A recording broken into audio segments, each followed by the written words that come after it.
के मज़ाहरे किए हैं पहलगाम में, और वो नाकाबिल बयान है, वो तकलीफ़देह हैं, दर्दनाक है, और जितना भी उसका हम कंडेम करें वो कम है, क्योंकि वो लोग तो अपने आप को हैवानात और बदतरीन जानवरों से भी ज़्यादा गिरी हुई हरकत उन्होंने की है।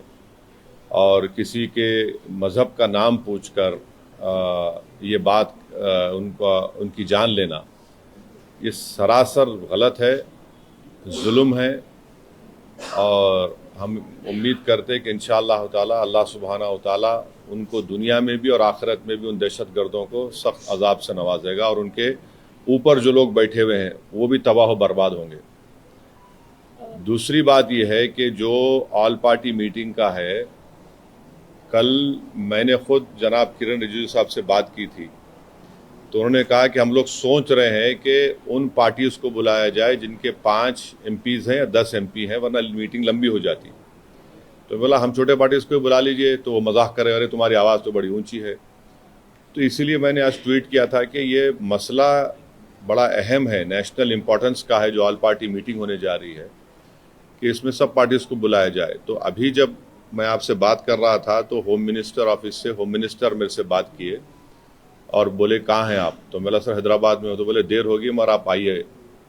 तो अभी अगर टिकट मिलेगा, इंशाल्लाह मैं बोला हूँ, जो भी टिकट मिलेगा पहुँचेंगे और उसमें शिरकत करेंगे और अपनी बात को रखेंगे। और जहाँ तक ये जो हमला हुआ है, मैं आप लोगों को याद दिलाना चाहूँगा, 2000 अटल बिहारी वाजपेयी की सरकार थी, तो वहाँ पर एक यात्रियों को मारा गया था, नुलवाल कैंप बोलते थे, उसी के नीचे 30 लोग यात्री मारे थे जब वाजपेयी वजीर आज़म थे। तो उसके बाद एक लेफ्टिनेंट जनरल क्या है JH मुखर्जी साहब की कमेटी बनाई गई थी, वो रिपोर्ट अब तक नहीं आई। तो ये ऐसा नहीं है कि इन्होंने इस जगह का पहले इंतखाब किया। दूसरी बात यह कि जिस जगह पर इतने टूरिस्ट हैं वहाँ पर एक पुलिस वाला नहीं है, एक CRPF का कैंप नहीं है, कोई सिक्योरिटी के लोग नहीं है। तीसरा यह है कि जो वहाँ पर जो क्विक रिएक्शन टीम थी, CRPF के 2 यूनिट है, जो उनको ऊपर जाने में 1.25 घंटा लगा, और इन कमीनों हरामजादों ने जो हरकत की, वहाँ पर नाम पूछकर गोली मारे, समुदाय पूछकर मारे। तो ये इसकी अकाउंटेबिलिटी तो होनी चाहिए। और यकीनन ये दहशतगर्द हमारे पड़ोसी मुल्क पाकिस्तान से आए, पाकिस्तान के ISI, पाकिस्तान के जो उनका इस्टेब्लिशमेंट है, उनकी पूरी तायीद और पूरी सपोर्ट उनको हासिल है। चौथी बात यह है कि ये बॉर्डर कैसा क्रॉस करके आए, कौन जिम्मेदार है इसका? अगर वो पहलगाम तक आ गए तो श्रीनगर तक भी पहुंच सकते। कितनी दूर है श्रीनगर वहां पे लोगों के लिए? तो ये यकीनन अकाउंटेबिलिटी फिक्स होनी चाहिए, और इन जालिमों से, इन कमीनों से, जिन 26 लोगों की जानें ली हैं, उनसे इंसाफ उसी वक्त होगा जब अकाउंटेबिलिटी भी फिक्स होगी और इन लोगों को कैफर किरदार तक पहुंचाएंगे, इन दहशतगर्दों को। और उम्मीद करते कि हमारी हुकूमत इन लोगों का ताक़ुब करेगी, इन लोगों को जो मरने वाले परिवारों हैं उनसे इंसाफ उसी वक्त होगा जब अकाउंटेबिलिटी फिक्स होगी। और ये दहशतगर्द ये जो जालिमाना और बिल्कुल ही घटिया किस्म की, माने हैवानियत से बदतरीन हरकत उन्होंने की, इसका हम कंडेम करते हैं। छठी बात यह है कि अंग्रेजी का एक बहुत बड़ा अखबार है टाइम्स ऑफ इंडिया, मैं समझ नहीं पा रहा हूं कि उन्होंने इस तरह की हेडलाइन कैसे कैरी की कि द कलमा सेव देम। आप इस तरह की हेडलाइन कैसे लगाते बताइए? आप तो पूरे मुसलमानों को ही आप दोषी करार दे रहे हैं। भाई वो आतंकवादियों का कोई मजहब नहीं होता, वो दहशतगर्द हैं, वो तो ISI की ISIS की आइडियोलॉजी भी चलने वाले कुत्ते हैं ये लोग। इतना बड़ा अंग्रेजी अखबार, द कलमा save them, what is this? भाई इतने जो कश्मीर में जितने आतंकवादियों ने सबसे ज्यादा मारा, वहां के कश्मीरी मुसलमानों को मारा, सबसे ज्यादा मरने वाले वो है वहां पे। तो उसके बारे में क्या बोलेंगे आप? ये तो एक आइडियोलॉजी है ना, ये तो टेररिज्म की एक आइडियोलॉजी है। तो बड़ी अफसोस की बात है कि इतना बड़ा अंग्रेजी का अखबार होकर आप इस तरह की हेडलाइन कैरी करते थे, कलमा सेव देम और द कलमा was the difference. You cannot carry such headlines. You cannot generalize the whole great religion of Islam.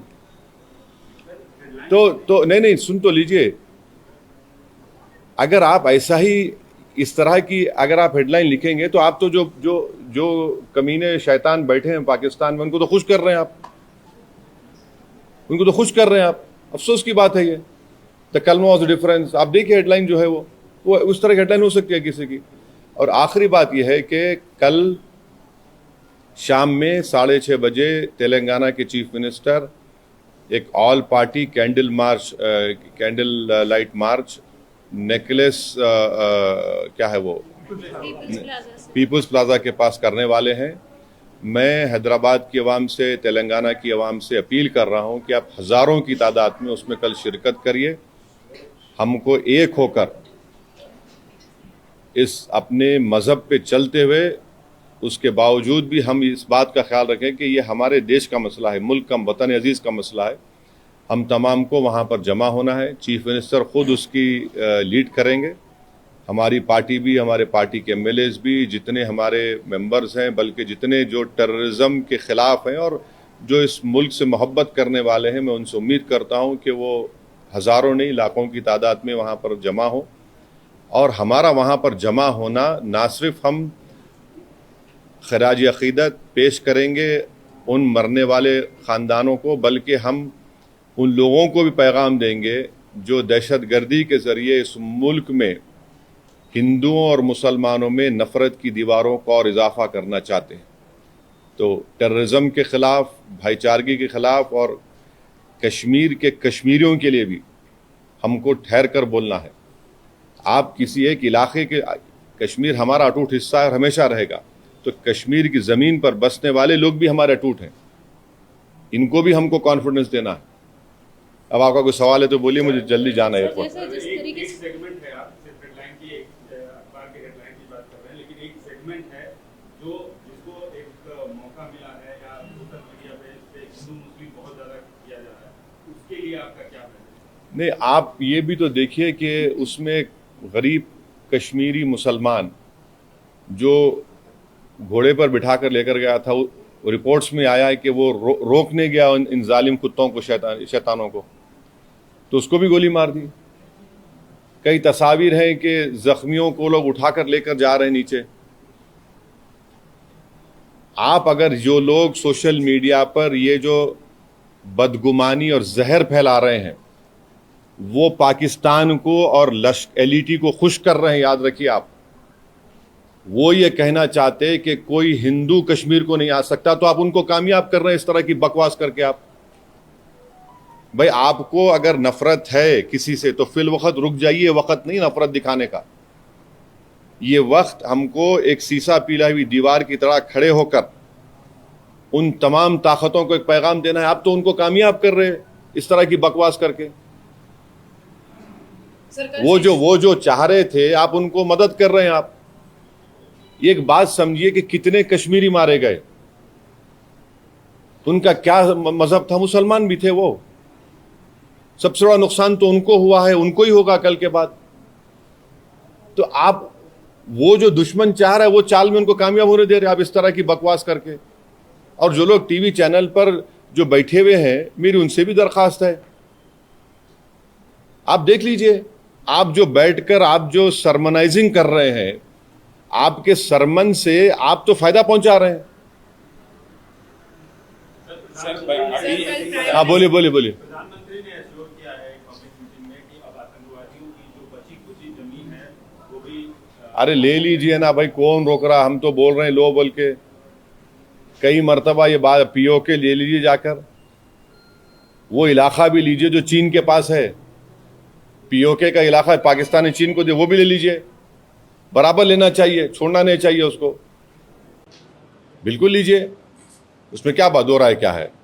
हमने तो इंडस वाटर ट्रीटी को भी ख़त्म कर दिया, वो रोक लगा दी उसके ऊपर। तो अब ये बताइए पानी कहाँ रखेंगे हम लोग? डैम बनाना पड़ेगा ना आपको, पानी कहाँ रखेंगे। दूसरी बात यह है कि झेलम चेनाब का मामला है, तो बागलियार हमने बनाया। अब ये जो चेनाब का मामला है पूरा पहाड़ी इलाका है, समझे आप, पहाड़ी इलाका है। और जो झेलम का इलाका है तो आपको फिर लैंड एक्विजिशन करना पड़ेगा पानी के लिए। करिए आप, बहुत अच्छा है, जो आप कर सकते करिए, मगर अकाउंटेबिलिटी फिक्स करिए। इस बात को याद रखिए कि हमने सर्जिकल स्ट्राइक भी किया, बालाकोट भी किया हमने, और 2000 में अटल बिहारी वाजपेयी के जमाने में नुलवाल कैंप में 30 यात्रियों की यही पहलगाम में मौत हुई थी। किसके ऊपर अकाउंटेबिलिटी फिक्स होगी? आखिर ये लोग कैसे आए? अगर पहलगाम तो आ गए तो श्रीनगर भी जा सकते हैं लोग। तो ये अकाउंटेबिलिटी फिक्स होना जरूरी है, डिटरेंस पॉलिसी हमारी देखना जरूरी है, और ये जो हरकत किए ये कुत्ते, इनको सजा मिलना जरूरी है। और असल इनसे ऊपर जो शयातीन बैठे हुए हैं, जो हमेशा ही नहीं चाहते कि ना भारत में ना कश्मीर में अमन रहे, इनको जड़ पेड़ से इनको सबक सिखाने की जरूरत है। ये सिर्फ मेयर रेटरिक नहीं होना चाहिए, बल्कि ग्राउंड पर उम्मीद करते कि एक्शन होना। और मैं ऑन रिकॉर्ड कह रहा हूं कि होम मिनिस्टर जो जाकर मिले विक्टिम फैमिली से, अच्छा किए। वो आसान काम नहीं था, मगर अच्छा किए। मगर उन विक्टिम्स को ये नहीं है कि हम भूल जाएं थोड़े दिन के बाद। उन मरने वालों के परिवार के आंसू रायगा नहीं जाने देना चाहिए। और कई ऐसे वीडियोस है कि जो लोग जिनको पनाह दिए, कश्मीरी मुसलमान पनाह दिए उनको, वो भी तो देखिए आप। सर ये जो मेजर्स लिए, ये जो मेजर्स लिए एससी सार्क जो स्कीम में वीजास है उसको इमीडिएटली कैंसिल करना, रद्द करना, और 18 को बंद करना, और आप जैसा बोले झेलम, चेनाब, ब्यास, ये नदियों को कैसे रोक पाएंगे? मतलब डैम तो बनाएंगे। नहीं, ठीक है। देखिए वर्ल्ड बैंक इसका वो इंश्योर करता, तो आप करिए ना। हमको इतना से पानी कहाँ रखेंगे वो भी तो देख लीजिए। क्योंकि जो Chenab area is a mountainous area, and ये नदी जो जाती चेनाब की, वो माउंटेन से जाती। झेलम का जो है वो जमीन पर जाती, तो आपको डैम तो बनाना पड़ेगा। इंडस का जो है वो उधर अलग एरिया, वो तो अलग छोटा सा एकदम। वो नहीं सर, ये कैसा दिखती है मेजर्स को? ये काफी है पाकिस्तान की जो दहशतगर्दी। एक बात सुनिए, मैं प्राइम मिनिस्टर से एक सवाल ये कर रहा हूं कि जनवरी 2025 तक पहलगाम में उस मुकाम पर 2 सीआरपीएफ की यूनिट थी, अब क्यों नहीं है? क्यों हटाया गया उनको? पूछ लीजिएगा। सही है तो सही है बोलिए, गलत है तो गलत बोल दीजिए। जो बेसान मीडोज है, क्या हुआ वहां पर? फिर नीचे से जो क्विक रिएक्शन एक्शन टीम को 1 घंटा लगा ऊपर जाने के लिए, और ये कमीने कुत्ते जो है नाम पूछकर मार रहे थे लोगों को, मजहब पूछकर मार रहे थे। अकाउंटेबिलिटी तो फिक्स होनी चाहिए भाई।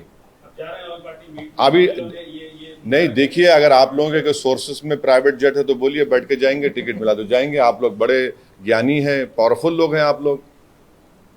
अच्छा जी, बदला कैसे होगा? क्योंकि लोग आज, आम जनता जो है जो सड़कों पर उतर रही है, कैंडल मार्च कर रही है, विक्टिम्स जो है सब ये कह रहे हैं कि बदला इस बार तो लेना चाहिए, हर बार की तरह लेना चाहिए। एक बात सुनिए, पिछले साल जुलाई में रईसी एक जगह है, वैष्णो देवी करीब, वहां पर भी 7 या 9 टूरिस्ट को मार दिए थे। यकीनन टेररिज्म के ऊपर कोई कॉम्प्रोमाइज नहीं होना चाहिए, मगर अगर आप दावे करेंगे खत्म हो गया, तो कहां खत्म हो रहा? अकाउंटेबिलिटी फिक्स करिए भाई, बस अकाउंटेबिलिटी आप फिक्स करिए। तो हम लोग ये मान सकते हैं कि ऑल पार्टी मीट में एमआईएम की तरफ से ये मसला रहेगा। जो यहां बोला हूं ये बोलूंगा, और जो वहां बोलूंगा वो बाहर आके नहीं बोलूंगा। इंटरनेशनल लेवल पे किस तरीके से प्रेशर बन सकता है आपको लगता है? प्राइम मिनिस्टर ने अभी पब्लिक मीटिंग में एक बात सुनिए, ये टाइम जो है ना नेशन को देखने का है। जो भी नेशनल इंटरेस्ट में सिक्योरिटी के लिए, कश्मीरियों की तहफ़्फ़ुज़ के लिए जो भी स्टेप गवर्नमेंट उठाती है, एमआईएम पार्टी उसको सपोर्ट करेगी। बाद में हमारी जो शिकायतें हैं नहीं हैं वो बोलते रहेंगे, मगर एज ऑफ नाउ इस क्रिटिकल टाइम पे हम सबको एक होकर ये काम करने की जरूरत है। इंटरनेशनल लेवल पे किस तरीके से इंटरनेशनल लेवल पे तो सरकार कर रही है ना, सरकार कर रही है। वॉट एवर स्टेप्स जो which have been taken in the cabinet committee on security, we welcome it, we welcome it. ठीक है, जो स्टेप लेना है। आप ये अलाउ तो नहीं कर सकते, मगर हम यही चाह रहे हैं कि कहीं ना कहीं अकाउंटेबिलिटी फिक्स हो, मगर नेशनल इंटरेस्ट में तो हमको एक होने का है। अपने पॉलिटिकल डिफरेंसेस होंगे, वो चलते रहेंगे, वो ख़त्म होने वाले नहीं है, वो डेमोक्रेसी का तकाजा है, वाइब्रेंट मगर आज की सूरत हाल में यह है कि इसमें हमको थोड़ा देख के सर ये रॉबर्ट वाड्रा का स्टेटमेंट अब छोड़ दीजिए ना, अभी अब वो अहम नहीं है। आज अहम है कि कैसे पाकिस्तान से एलईटी के टेररिस्ट आए, उनका हम कैसा उनको रोकेंगे, जड़ पेड़ से निकालेंगे। ये नेशनल इंटरेस्ट का डिमांड है। आप नेशनल इंटरेस्ट में हमको देखना है। सर अकाउंटेबिलिटी फिक्स होनी चाहिए बोलकर आप कह रहे हैं, तो ये अकाउंटेबिलिटी कैसे फिक्स होना चाहिए, मतलब क्या क्या मेजर्स लेना चाहिए, आपकी तरफ से क्या डिमांड्स रहेंगे, आप सेंट्रल गवर्नमेंट देखिए अकाउंटेबिलिटी फिक्स होनी चाहिए, वो जो समझने वाले समझ जाएंगे। Okay, thank you, thank you. अब जाने प्राइम दीजिए। मिनिस्टर ने कहा है कि we will identify, track and definitely we welcome it, please do it. जड़ पेड़ से निकाल कर फेंकिए इन शयातीन कुत्तों को। बोल रहे हैं कि मिट्टी में मिला देंगे। बिल्कुल मिट्टी में नहीं, बल्कि पहाड़ में मिला दीजिए उनको, आप चूरा चूरा कर दीजिए उन लोगों को। ये नेशनल इंटरेस्ट में हम कह रहे हैं आपसे, बिल्कुल रोकिए ना, रोकना चाहिए। मजाक है क्या, बोलिए आप? कैसा अरे आप वो खाली पढ़ेंगे, देखेंगे वो दर्दनाक नज़ारों को तो आप बेचैन हो जाते हैं। क्या गुजर रही होगी उस बच्ची पर जो अपने पति की लाश के बाजू खड़ी हुई है। आज और हम तो बड़ा सब जने बातें करते हैं, मगर जिंदगी गुजार रहे हैं, कौन पूछता क्या है उनको? एक्सग्रेशिया मिलेगा, उसके बाद क्या होगा? उनका तो बहुत बड़ा नुकसान हो गया ना। विवाह हो गए, लोग हनीमून मनाने गए,